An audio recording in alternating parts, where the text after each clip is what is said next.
buckets up under the gunnel. It's 1 bait bucket per every 2 rods. So make sure you share with your neighbor. We're using squid and Boston mackerel and minnows as well, guys. With that squid, make sure you fold it and put it on the hook good. And with the mackerel, make sure you at least hook it through the skin side. That's gonna be the tougher side, okay? With those minnows, guys, if you have a whole minnow, hook it right under the chin through the top of the head. Or if you got like a tail piece, hook it right through the tail, right at the bottom part of the tail where that bone is, the hard part, so it doesn't just fall off the hook. Now guys, try to save your minnows for whenever you see red snappers coming in the boat. That way you don't just burn all your minnows off with bait fish, because what we got passed out is going to be mixed in, okay guys? And what we got's out, it's out. So I'll let you guys know, get both of your hooks baited, and then the captain's going to communicate with us with a few horn signals. 1 horn means send it down, 2 horns means come up. Guys, if you go ahead and hear that 2 horns, and you're on your way down, put that lever in gear and start coming up. The whole reason he's sounding those 2 horns is so we can move to another spot that's better. So the quicker I get everybody up, the quicker we can move on and make the most of our fishing time. So once I hear that first horn signal, once I do that first horn signal, I hear it, I'll pull my rod out of the holder and then I can send it down. Guys, keep your rods in your holders until you hear that first horn signal. That way you don't get tangled up before we actually start fishing by having your rigs all dangling out there. Alright? And he'll be adjusting the boat. So once you hear that first horn signal, you can go ahead and send it down. The very first thing I check for, guys, is make sure I'm not wrapped around my rod tip. If I'm wrapped around my rod tip or my hook is anywhere on my main line, I'm not going to be able to send it down. So make sure you're free and clear. I'm still wrapped up. Make sure I'm good to go. Once you're good to go, you can start sending it down. So you're free and clear, guys. Go ahead and go to send it down. Now before you can send it down, you have to take your thumb right here and put it on the back side of this spool. Let me see them thumbs up. Thumbs up fishing, guys. Take that thumb and put it right here and pull this lever back. That's going to put you in neutral. With your thumb, you're slowly going to release pressure to send it down at a nice steady pace all the way to the bottom. Do not just take your thumb off of it. Just keep your thumb on there all the way to the bottom. When you hit the bottom, you'll know you're on the bottom. Your line will go slack. Put this lever back in gear and always start with 5 turns up, guys, to draw that slack in your line out. Anytime you have slack in your line, guys, that's not good. Don't wonder why. Start reeling until it comes tight. Even if you're in a tangle, if your line's slack, wind it till it's tight, because we can't take out a tangle way down there. You got to get it up here for us to take out, okay? Get those lines tight. If you hit the bottom and your line is already messed up, do not sit here and try to pull all this line out to get your reel fixed. Guys, all that extra line will cause a big tangle or get sucked into the propeller of the boat. We don't want that. So as soon as you hit the bottom, if your line's messed up, put that lever in gear and reel over it, guys. In between spots, we can take it out, or if we go deeper. But don't sit here and try to pull it out. Now, whenever you're down there waiting for that fish to bite, guys, hold those rod tips up so you can feel that fish bite. If you got your rod rested right on the rail, you'll never feel it. It's going to be a real soft bite.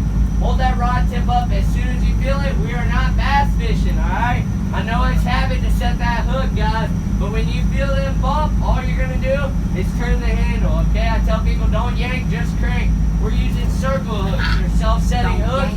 All you got to do is turn the handle. When you got them on, guys, steady reel. Come on, keep coming all the way up.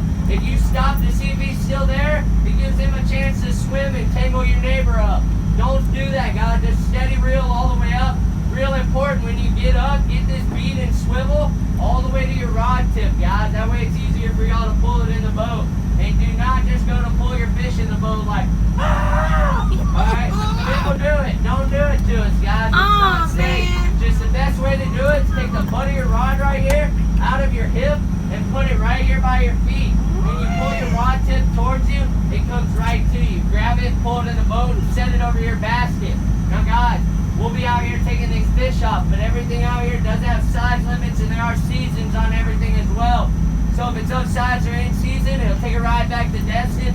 If not, it's going back over the side to grow up. I will let everybody know, red snapper is in season. It is 2 per person. Minimum is 16 inches to the tail. So if it makes that 16 mark, it'll take a ride back with us. Now I will also let everybody know that I will not fish. If you have 2 of your keeper fish on your string and you catch a bigger 10 or 15 pounder, I am not going to throw back a dead fish just to kill a bigger one. Okay, guys? So be mindful what we put on our stringers, and that way y'all know. If you're waiting for a bigger one, then throw those little guys back or let us know that you don't want them on your stringer. But I'm not going to take him off to put another one on, especially if he's a bunch of fish down. Okay, guys? So keep that in mind while we're coming out here and fishing for these fish. I'll also let you know, in between spots, we'll have one person from your group walk your basket back to the back. We'll start you a stringer, guys. On that stringer is a name or a number. It is y'all's responsibility to remember that name or number so you know what your fish go on and what to collect whenever we get back to Destin. Whenever we're passing those stringers out, guys, we'll get a group number for you, how many people are going to be on that stringer, and we'll also get a last name for that stringer for us to keep track of our fish count.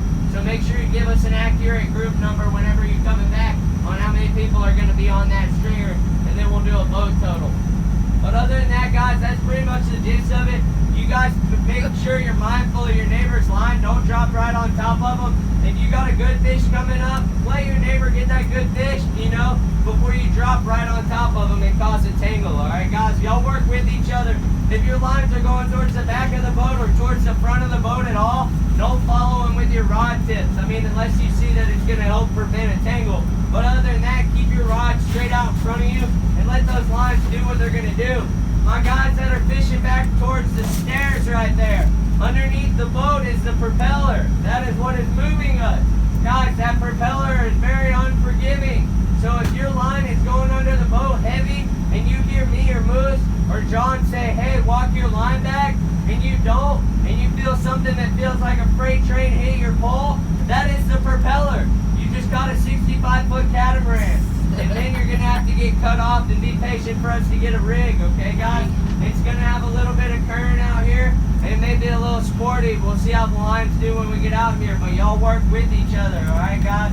If y'all hear me tell people walk around, guys, you're going to have to shuffle together to let those people walk around so that way they don't get in the wheel, all right? I'll do a quick review with you guys real quick. What does one horn mean? Good job, guys. What does 2 horns mean? What do you do before you pull your lever out of gear? As soon as you hit the bottom, how many turns do you want to start with? What do you do when you feel a fish bite? Man, I'm feeling confident in you guys. If y'all want, y'all can go out here under your hooks and bait up, guys. We probably got about another